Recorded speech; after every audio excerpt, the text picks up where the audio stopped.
আরে এটা কি 70 টাকায় মাত্র পোলাও ফ্রাইড রাইস বা চিকেন পাওয়া যাচ্ছে?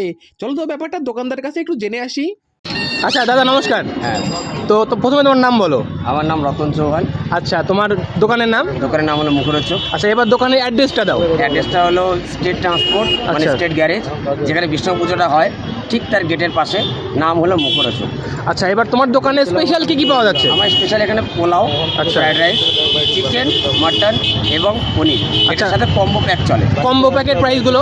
কম্বো প্যাক আমার এখানে চলে চিকেন আর পোলাও, সাথে পনির, চিকেন বা পোলাও বা ফ্রাইড রাইস এর সঙ্গে যদি নেন তাহলে পরে 70 টাকা দিয়ে হবে। আচ্ছা, আর আচ্ছা। আরেকটা আছে বড় কম্বো, সেটা হলো 90 টাকা। আমি প্যাকগুলো দেখিয়ে দিই। আচ্ছা আচ্ছা এই বাটিতে রাইস দিয়ে আচ্ছা চিকেন বা পনির যেটা নেবেন সাথে 2 পিস করে থাকবে, পনির থাকবে 3 পিস। এটার প্যাক হয়ে যাবে 70 টাকা। আচ্ছা আর সেম জিনিস, শুধু রাইসটা কার যদি বেশি লাগে তার জন্য রাইসের জন্য এটা করা হয়েছে এই কম্বো প্যাক। এটাতে 1 প্লেট রাইস সাথে 2 পিস চিকেন বা পনির 3 পিস দিলে 90 টাকা প্যাক হয়ে যাবে। আচ্ছা আচ্ছা এটা ইন্ডিভিজুয়াল একটা প্যাক।